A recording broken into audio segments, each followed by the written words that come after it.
السلام علیکم دوستو، ویلکم بیک ٹو سیم کی کہانی یوٹیوب چینل۔ اسٹوری خونی سڑک پارٹ 4۔ جیسا کہ پچھلی ویڈیو میں ہم نے آپ کو بتایا تھا کہ علی اور رافیہ، عمر اور نبیلہ اور عاشق گاڑی میں موجود تھے۔ پیس جنگل میں ان کی گاڑی خراب ہو گئی تھی اور انہیں بھیڑیوں نے گھیر لیا تھا۔ اس کہانی کا اگلا حصہ اس پارٹ میں ہم آپ کو سنائیں گے۔ بھیڑیوں کی تعداد ہر گزرتے لمحے کے ساتھ بڑھتی جا رہی تھی، لیکن ایک عجیب بات جو تھی وہ یہ کہ بھیڑیے تھے تو تعداد میں کافی زیادہ، اور ان کی گاڑی کے چاروں اطراف سے ان کو گھیرے میں لے رکھا تھا۔ لیکن اس کے باوجود اب تک کسی بھی بھیڑیے نے ٹریک پر قدم تک نہیں رکھا تھا، اور تمام بھیڑیے درختوں کے پیچھے سے ہی ان کو گھور رہے تھے اور غرا رہے تھے۔ ایسا لگ رہا تھا کہ جیسے کوئی اندیکھا حصار ہے جس نے علی کی گاڑی کو اب تک محفوظ رکھا ہوا ہے، اور یہ بھیڑیے اسی وجہ سے ان کے پاس نہیں آ پا رہے۔ علی نے فکر مند ہوتے ہوئے ایک مرتبہ پھر گاڑی اسٹارٹ کرنے کی کوشش کی، لیکن گاڑی اسٹارٹ نہیں ہوئی۔ اسی دوران رافیہ خوف کے عالم میں چیخی، اور اس کی چیخ سن کر سب گاڑی سے باہر جب متوجہ ہوئے تو سامنے کا منظر کچھ ایسا تھا کہ کسی کی بھی روح تک کانپ جائے۔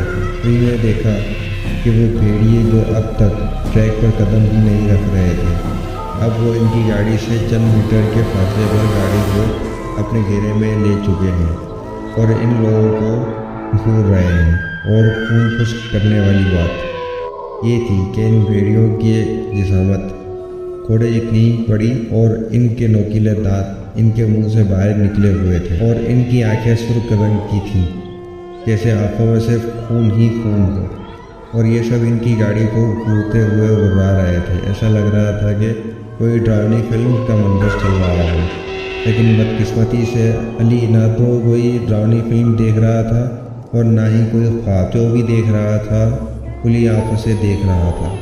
ایک بات تو کلیئر ہو چکی تھی کہ جو بھی ہے یہ بھیڑیے کوئی نارمل جانور نہیں تھے، بلکہ کوئی اور ہی مخلوق تھے جنہوں نے بھیڑیوں کی شکل لے رکھی تھی۔ پھر اچانک ہی بلاک کا سناٹا چھا گیا تھا۔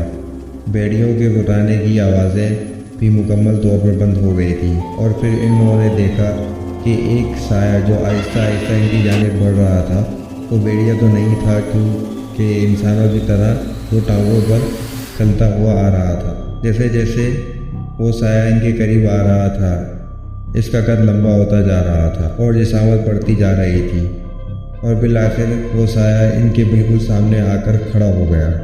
یہ تو وہی سایہ تھا کالے رنگ کا جو علی نے پہلے بھی ٹریک کے درمیان بیٹھے ہوئے دیکھا تھا، لیکن اس وقت تو یہ بہت زیادہ ہیبتناک دکھائی دے رہا تھا۔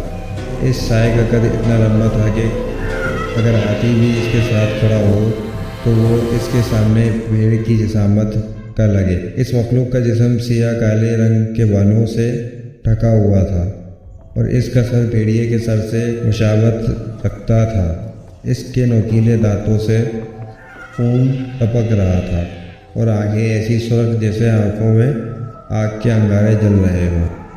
اس مخلوق کے آتے ساتھ ہی ہر طرف ایک ناقابل برداشت بدبو پھیل گئی تھی، اور وہ بدبو اتنی زیادہ تھی کہ ان لوگوں کا دماغ اس بدبو کی وجہ سے پھٹنے کو آیا تھا۔ وہ انسان نما بھیڑیا یا بھیڑیے نما انسان نیچے کی جانب جھکا، اور اس کے چہرے پر ایک نہایت ہی مکروہ اور شیطانیت سے بھرپور مسکراہٹ تھی، اور وہ ان لوگوں کو اسی شیطانیت سے بھرپور مسکراہٹ کے ساتھ دیکھ رہا تھا۔ رافیہ تو یہ دیکھ کر خوف کے مارے بے ہوش ہو چکی تھی۔ علی کا بھی دل سینے سے باہر آنے کو تیار تھا، جبکہ عمر اور نبیلہ کی آنکھوں اور چہرے پر پریشانی اور غصے کے ملے جلے تاثرات جھلک رہے تھے۔ ایسا لگتا تھا کہ وہ شیطانی بلا اور یہ دونوں ایک دوسرے کو پہلے سے ہی جانتے ہوں۔ علی کو اپنی موت صاف دکھائی دے رہی تھی، لیکن ابھی تو بہت کچھ دیکھنا باقی تھا، ابھی تو بہت کچھ ہونا باقی تھا۔ یہ پانچوں اس گاڑی میں موجود تھے، اور ان کی گاڑی کے باہر بظاہر ان کی موت کھڑی ان کو گھور رہی تھی۔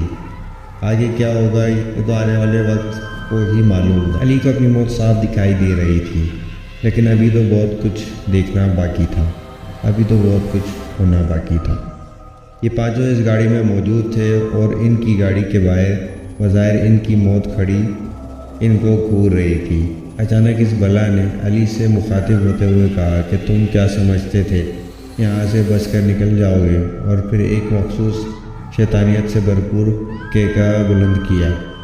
پھر وہ بلا گویا ہوئی، تم چاہے کچھ کر لو، تمہیں ہم سے کوئی بھی نہیں بچا سکتا۔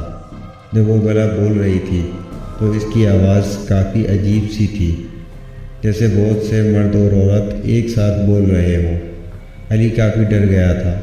پھر بلا نے مزید کہا کہ تمہارا آخری وقت آ چکا ہے اور میں پہلے تمہاری بیوی اور بچے کا خون پیوں گا، اس کے بعد تمہارا کلیجہ نکال کر چباؤں گا۔ یہ کہنے کی دیر تھی تو علی، جو اب تک سارے منظر سے شدید خوفزدہ تھا، اس کو جوش آیا اور بولا کہ تو جو کوئی بھی ہے، اگر تو نے میری بیوی بچے کو نقصان پہنچانے کا سوچا بھی تو یاد رکھنا میں ایک انسان ہوں اور اللہ تعالیٰ نے مجھے اشرف المخلوقات بنایا ہے۔ میں اپنی فیملی کی حفاظت کے لیے تو کیا تجھ جیسی ہزار بلاؤں سے ٹکرا جاؤں گا۔ علی کی ساری باتیں سن کر کچھ دیر تو وہ بلا خاموش کھڑی رہی، پھر زور زور سے ہنسنے لگی اور اسی کے ساتھ سارے بیڑیوں نے بھی ہنسنا شروع کر دیا۔ ان کا شور اتنا عجیب تھا کہ ان لوگوں سے برداشت نہیں ہو رہا تھا۔ پھر اس سائے نے علی سے مخاطب ہوتے ہوئے کہا، لگتا ہے تو سمجھ نہیں پایا، تیرے سامنے تیری موت کھڑی ہے۔ تو جس جگہ کھڑا ہے نا، یہ میرا علاقہ ہے۔ یہ سڑک خونی سڑک کے نام سے مشہور ہے اور یہ جنگل خونی جنگل کہلاتا ہے۔ یہاں جو بھی آیا واپس زندہ نہیں لوٹا، اور تم لوگ بھی نہیں جا سکتے۔ اور کون بچائے گا تمہیں مجھ سے؟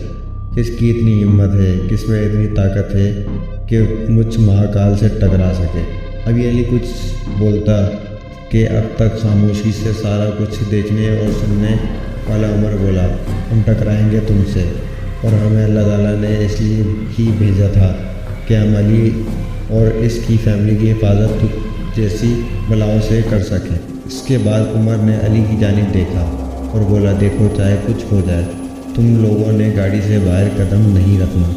میں اور نبیلہ ان بلاؤں کا راستہ روکتے ہیں، اور تم جانتے ہو تمہاری مدد کو ہم کیوں بھیجے گئے۔ وہ اس لیے کیونکہ تم ہمیشہ سفر کے شروع میں سفر کی دعا پڑھ کر سفر کا آغاز کرتے ہو، اور دوسرا اس لیے کیونکہ تمہارے ساتھ ایک ننھا پھول ہے، عاشر، اور اللہ تعالیٰ نے بالخصوص ہمیں عاشر کی وجہ سے بھیجا ہے۔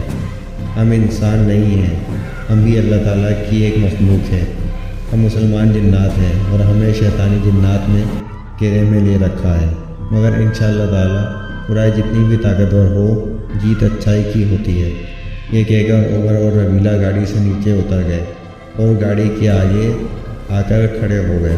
آگے کیا ہوگا دیکھنے کے لیے ویڈیو کو لائک اور چینل کو سبسکرائب ضرور کریں اور بیل آئیکن کو پریس کرنا تاکہ آنے والی ویڈیو کا نوٹیفیکیشن آپ لوگوں کو بآسانی مل سکے۔